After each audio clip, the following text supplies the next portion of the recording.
નમસ્કાર. સત્તાના કેન્દ્રોમાં હંમેશા કંઈક ને કંઈક બદલાતું રહે છે. પછી એ ભારત હોય કે દુનિયાનો કોઈ પણ ખૂણો. નવા ચહેરાઓ આવે છે અને જવાબદારીઓ સંભાળે છે. પણ આ નવા લોકો છે કોણ? અને એમના આવવાથી આપણા ભવિષ્ય પર શી અસર પડશે? ચાલો આજે આ જ મહત્વપૂર્ણ નિમણૂકો પર એક નજર નાખીએ.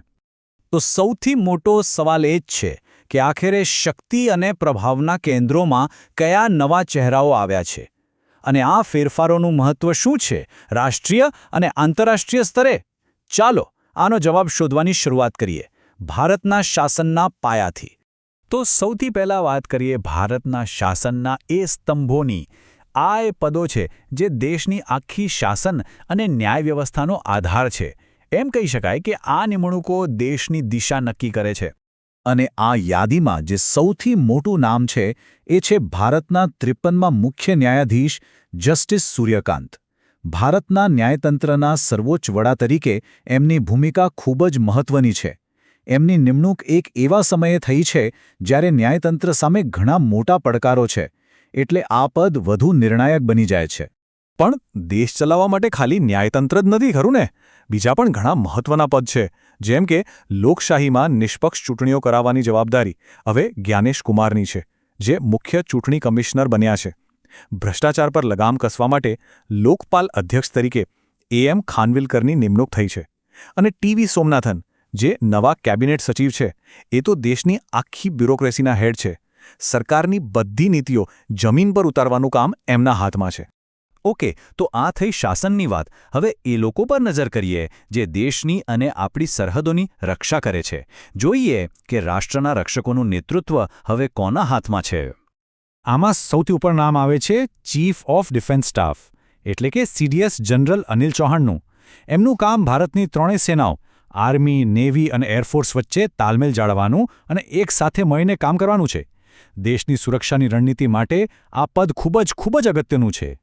અને સુરક્ષાનો અર્થ ખાલી સેના નથી હોતો. આપણી સરહદો પર આઈટીબીપી અને બીએસએફ જેવા દળોનું નેતૃત્વ હવે શત્રુજીતસિંહ કપૂર અને પ્રવીણકુમાર કરી રહ્યા છે. દેશની અંદરની સુરક્ષા અને આતંકવાદ સામે લડવાની જવાબદારી એનઆઈએના નવા વડા રાકેશ અગ્રવાલના હાથમાં છે. અને આકાશમાં આપણી રક્ષા માટે વાયુસેનાનું નેતૃત્વ એર ચીફ માર્શલ અમરપ્રીત સિંહ કરી રહ્યા છે. આ બધા મળીને દેશ માટે એક મજબૂત સુરક્ષા કવચ બનાવે છે. ચાલો હવે ભારતની સરહદોથી બહાર નીકળીને આખી દુનિયા પર એક નજર કરીએ. જોઈએ કે આંતરરાષ્ટ્રીય મંચ પર કયા નવા ચહેરાઓ આવ્યા છે જે ગ્લોબલ પોલિટિક્સ અને ડિપ્લોમસી પર અસર કરશે. દુનિયાના રાજકારણમાં પણ મોટા ફેરફારો જોવા મળી રહ્યા છે. જો એક તરફ એશિયામાં થાઇલેન્ડને અનુટિંગ ચાણવીરાકુલના રૂપમાં નવા વડાપ્રધાન મળ્યા છે, તો બીજી તરફ યુરોપમાં નેધરલેન્ડનું નેતૃત્વ હવે રોબ જેટના હાથમાં છે. આ બંને નિમણૂકો પોતપોતાના વિસ્તારોમાં નવી પોલિસીઝ અને નવા આંતરરાષ્ટ્રીય સમીકરણો બનાવી શકે છે. અને આ લિસ્ટ અહીં પૂરું નથી થતું. પૂર્વી યુરોપમાં બલ્ગેરિયામાં વચગાળાના વડાપ્રધાન તરીકે એન્ડ્રે ગ્યુરો આવ્યા છે. તો દક્ષિણ પૂર્વ એશિયાના ખૂબ જ મહત્વના દેશ વિયેતનામમાં સત્તાધારી સામ્યવાદી પાર્ટીની કમાન હવે ટુ લેમના હાથમાં છે.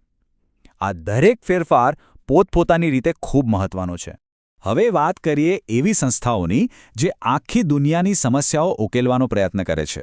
જેમ કે ગુના અને ડ્રગ સામે લડતી સંસ્થા યુએનઓડીસી હોય કે પછી માનવ અધિકારો માટે કામ કરતી યુએનની શાખા, બધે જ નવું નેતૃત્વ આવ્યું છે. ખાસ કરીને સુદાન જેવા દેશોમાં જ્યાં સંઘર્ષ ચાલી રહ્યો છે, ત્યાં શાંતિ સ્થાપવા માટે પેક્કા હવેસ્તો જેવા અનુભવી રાજદ્વારીને મોકલવામાં આવ્યા છે. આ બતાવે છે કે ગ્લોબલ પ્રોબ્લેમ્સ માટે ગ્લોબલ લીડરશિપ કેટલી જરૂરી છે. ચાલો હવે પાછા ભારતમાં આવીએ.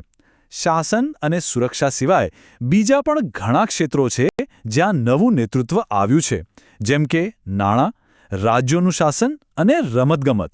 ચાલો જોઈએ ત્યાં કોણ આવ્યું છે.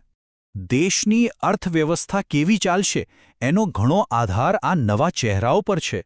યેસ બેંક જેવા ખાનગી બેન્કિંગ સેક્ટરથી લઈને ભારતના ભવિષ્યના ફાઇનાન્શિયલ હબ ગણાતા ગિફ્ટ સિટી સુધી મજબૂત નેતૃત્વ જ દેશના ગ્રોથને આગળ વધારશે. આ બધી સંસ્થાઓના નવા વડાઓ આપણા અર્થતંત્રના મુખ્ય પિલર બનશે. ભારતમાં કેન્દ્ર અને રાજ્યો વચ્ચેનો સંબંધ ખૂબ જ નાજુક હોય છે અને એમાં રાજ્યપાલની ભૂમિકા બહુ મોટી હોય છે. તાજેતરમાં મહારાષ્ટ્ર, બિહાર અને પશ્ચિમ બંગાળ જેવા કેટલાક મોટા અને રાજકીય રીતે મહત્વના રાજ્યોમાં નવા રાજ્યપાલોની નિમણૂક થઈ છે. આ ફેરફારોની સીધી અસર કેન્દ્ર-રાજ્ય સંબંધો પર જોવા મળી શકે છે. અને હવે વાત કરીએ સ્પોર્ટ્સની. આપણી મહિલા ટીમોને પણ નવું જોશ અને નવી દિશા મળી છે. ભારતીય મહિલા હોકી ટીમના કોચ તરીકે સ્ટ્યુઅર્ટ મરીન પાછા આવ્યા છે, તો ફૂટબોલ ટીમના નવા હેડ કોચ બન્યા છે એમેલિયા વાલ્વર્ડે. આશા છે કે આ નવા નેતૃત્વ હેઠળ આપણી ટીમો આંતરરાષ્ટ્રીય સ્તરે વધુ સારું પ્રદર્શન કરશે. અને છેલ્લે એક ખૂબ જ મહત્વપૂર્ણ આંતરરાષ્ટ્રીય નિમણૂક. સોરાયા અઘાઈ હાજિયાઘાની આંતરરાષ્ટ્રીય ઓલિમ્પિક સમિતિના નવા સભ્ય તરીકે પસંદગી થઈ છે. દુનિયાભરના સ્પોર્ટ્સ એડમિનિસ્ટ્રેશનમાં આ એક ખૂબ જ પ્રતિષ્ઠિત પદ ગણાય છે. તો આટલી બધી નિમણૂકો વિશે આપણે વાત કરી. ન્યાયતંત્રથી લઈને સુરક્ષા સુધી અને દેશના રાજકારણથી લઈને આંતરરાષ્ટ્રીય મંચ સુધી. પણ આ બધાનો અર્થ શું છે? આ બધી નવી નિમણૂકો એક સાથે મળીને આપણા આવનારા સમયને, આપણા ભવિષ્યને કેવી રીતે આકાર આપશે? આ એક એવો પ્રશ્ન છે જેના પર વિચારવું જરૂરી છે.